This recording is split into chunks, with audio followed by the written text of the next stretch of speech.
Okay, so today I'm going to be doing a long overdue disappointing products video. I am going to be focusing on, kind of like mainstream products as opposed to AliExpress, eBay products, because I know that not everyone who's subscribed to me watches me for AliExpress, so I like to kind of keep them separate, if that makes sense at all. But anyway, I'm just going to get straight in to this because why not? I mean, really, you don't want to just see me with my big earrings like flouncing around. Oh, this feels really uncomfortable and itchy. Okay, so I'm going to begin with a Makeup Revolution product. I love Makeup Revolution, but this one disappointed me. It's the Gradient Highlighter in Peach Mood Lights. Okay, so for a start, this is pink, this isn't peach, and it's not highlighter. So there's many things wrong with this. It doesn't have much colour payoff whatsoever, and I just feel like it's style over substance. I feel like this is just a whole ball of wrongness. It's not a highlighter, like it's a blush. I kept calling this a blush when I did my first impression of it because, I mean, there's nothing highlightery about this. It's also really, really powdery and chalky. I don't like the idea of the gradient. Believe me, the fact that it was like a gradient was what drew me into the product. I just feel like the gradient, I just don't like it. And that's coming from someone that loves ombre things.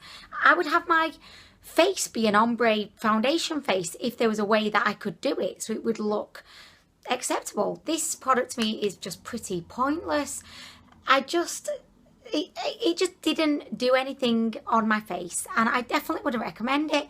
I know it's super affordable, as many Makeup Revolution products are, but I just think that it's one of the few Makeup Revolution products that I've tried that I've just not been into whatsoever, so I do not recommend that bad boy. Okay, so next we have two baked highlighters from e.l.f. I recently did a video where I was trying out a bunch of e.l.f. products, and for the most part I liked the products, but these were two standout failures for me. I have Blush Gems and I have Moonlight Pearls. Okay, so the problem with these products was that they did nothing. In order to get these to ever so slightly work, you have to kind of scratch off the top layer. I mean, to me, that's just ridiculous. And the only reason that I found out that it would be advantageous to scratch off the top layer was I'd Snapchatted that I had these, and people were telling me to make sure that I scratched off the top layer of product. People hadn't told me that, I would never have known, and I would have thought these were a whole lot worse than I actually think they are. I mean, they're not the worst highlighters I've ever tried, but they're not good, and I in no world would ever recommend these to you. Can you see? Like on my finger, I mean, yeah, you can see a bit of glow, but you can also see a lot of powder.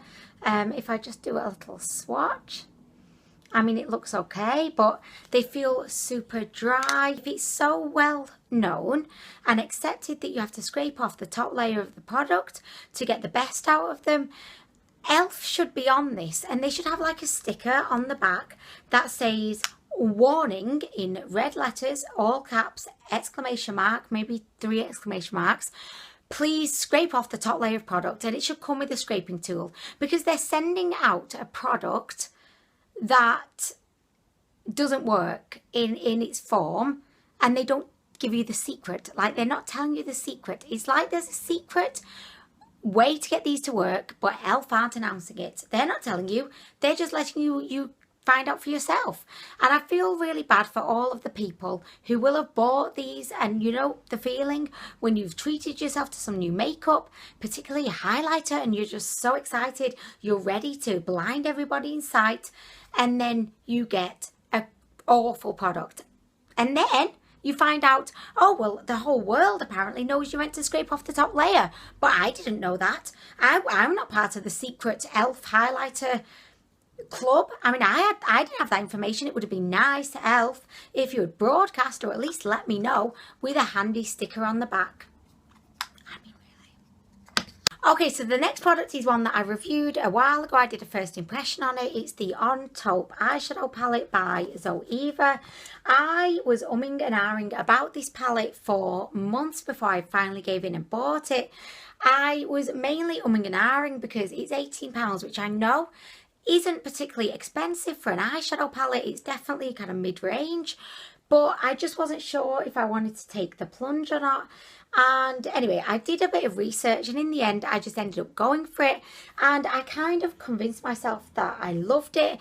And don't get me wrong, I do kind of love it, but the problem is I think it's a very limiting palette. I always find that whenever I use it I end up with the same look, and I know that you're probably screaming at me saying, Anwen, it's because your makeup skills are so bad. If you actually had any good makeup skills, you would be able to make this work and get a load of brilliant sassy looks from it. And I hear that a lot of the shades actually just look the same. If I just swatch like 3 of the shades so you can kind of see what I'm talking about, and I know that you're probably saying, Anwen, they look very different, and I hear what you're saying, but I just feel like with this palette I'm always just getting the same kind of look. Also, I find that with Zoeva palettes in general, you have to really work hard to get a lot of pigmentation. The eyeshadow formulas just seem to be very high maintenance, and it's fine if you've got a lot of time to spare, but if you're like me in the morning, you're rushing around trying to find your pants so that you're not pantless for the day, you kind of need a product that's going to work with you, not against you. And I just feel like this has a tendency to work against you. Okay, so next we have a Maybelline product. This is the Brow Precise Perfecting Highlighter, and this is one of those products that's meant to go underneath your eyebrow. I've just remembered I've not even done my eyebrows. Oh my gosh, what a crime. Oh my gosh, like literally I forgot to do my eyebrows today. How rude. Sorry, eyebrows, about that. But anyway, this is meant to go like underneath. Like, look, I can do it, I'll show you. So it goes underneath your eyebrows, and it's meant to just give them a little bit of an uplift. The reason why I don't like this, or one of the reasons, is, can you see how big the end bit is? How can you get any kind of like, you know, precision with this, especially if you've got like a small space between your eyelid and your eyebrow and you've done your makeup, so you like your eye makeup is looking fabulous? How do you actually get in there and really like target where you want this to go? Because like the one of the few things I know about eyebrow, like under eyebrow highlighting, you literally want to get right below the eyebrow. You don't want it to be going all the way down to your eyelid, disturbing your eyeshadow. So I feel like the design of this is just all wrong. It's too big, it's too square. I just don't understand what was going on in the Maybelline creators' brains when they came up with this shape. Another thing I don't like about it, it says it's a highlighting pen. It's not. It's more like a concealer. There's nothing about this that is highlighting whatsoever. It's a concealer. If I put this under my eyes, it would work as a concealer. I feel like these are a bit pointless. I used to have the one by Benefit, which was the highbrow. Again, I didn't like that. I just found it to be quite clumsy, like it was clumpy. It was not very like targeted, or I just didn't like it. I would definitely just recommend getting a tiny little makeup brush and just going underneath your eyebrow with like a beautiful shimmery eyeshadow. Save yourself the money. Don't bother with these wacky pens. I mean, really. So if you've watched my channel before, you may have seen my first impression on the It's CC, well, Your Skin But Better CC cream. I was so excited about this. I had such huge expectations and it failed completely for me. I know loads of people love this, which is why I was so excited about trying it. It just didn't work for me. It felt kind of heavy on my skin. It emphasized pores, fine lines. It didn't really ever seem to set down. I just wasn't a fan, and it pains my heart to say that. I was so disappointed in this, and just because I'd heard so many great things. But as we know, products don't work for everyone. It would be really boring if they did. So yeah, unfortunately this just didn't work for me. My skin said no, no, no siree. I just want to mention this because I didn't mention it in the video, but I would really recommend you give the Garnier Skin Active BB Cream a go. This is the one for combination to oily skin. I've tried the one for normal skin and I didn't like it at all. So what I would say is, if you've got oily skin and you found that the It CC cream just didn't work for you, definitely give the Garnier one a go. It's much more affordable, and for me it's a lot better. It actually has a lot better lasting power.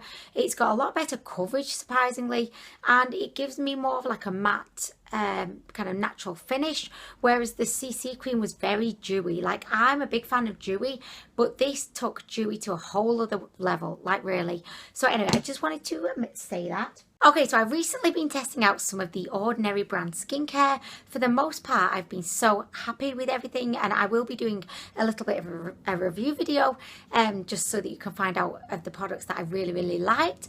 This was one that I just This is one of the Ordinary brand products I just wasn't too impressed with.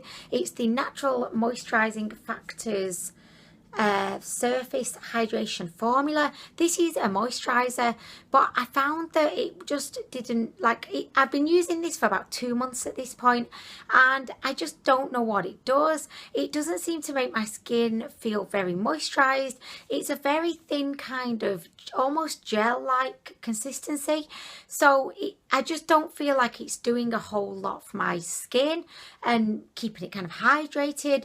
It also doesn't absorb very easily. It doesn't like just, you know, blend in and feel fabulous. It just kind of sometimes just spreads across my skin, if you know what I mean. It doesn't just like go into my skin, it spreads, and I don't really like that. That's not my thing. I'm not down with that. And in terms of like being a moisturizer, it's just not my favorite. So this is definitely one of the maybe 4 or 5 products I got that I just didn't like. I'd say if you're a fan of like moisturizers that are very like creamy and absorb like super quick and actually make your skin feel moisturized, then I wouldn't recommend this one. I wouldn't recommend it. Okay, so the next product is by Batiste. I'm a huge fan of their dry shampoo. Isn't everybody? And they recently came out with this one. It's a 2-in-1 invisible dry shampoo and conditioner, and it's meant to condition your hair for 18 hours. This was about £2 more expensive than the regular dry shampoo, and of course I was drawn to it. I was like, oh my gosh, what crazy conditioning is this going to do to my hair?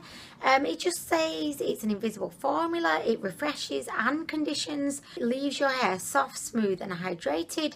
I am always using the dry shampoo because sometimes I only wash my hair once a week.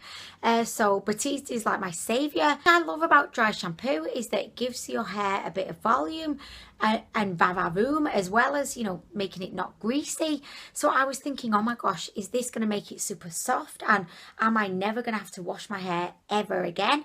Perfection. No. Let me tell you, this does absolutely nothing. It doesn't even give me the volume that the dry shampoo does. I don't really know what this does. It just kind of made my hair feel kind of unkempt and clumpy, and I just didn't like it. And it's £2 more than the dry shampoo, which I love.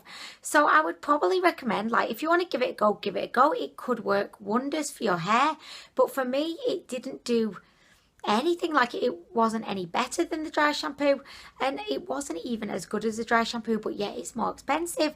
I think it's a really good idea, you know. Shampoo and conditioner is the obvious next step for Batiste to have created this, but I don't really feel like at this point it's any good. It's no good. I don't like it. I do not like it. Enough with the niceties. I do not like it, Batiste, and I will not accept it.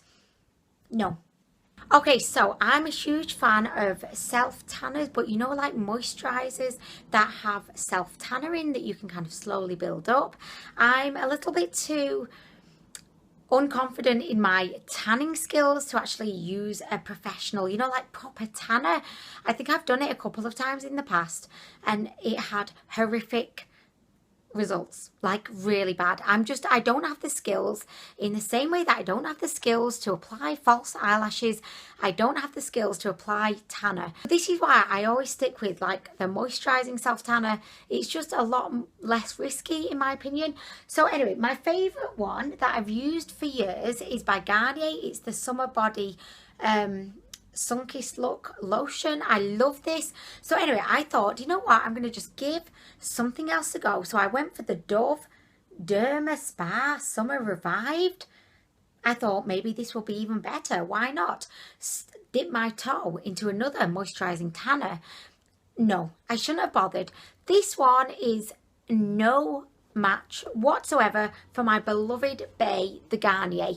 This one, although it did make my skin look kind of nice and bronzed, it literally started to fade within a day. And it didn't just fade gracefully.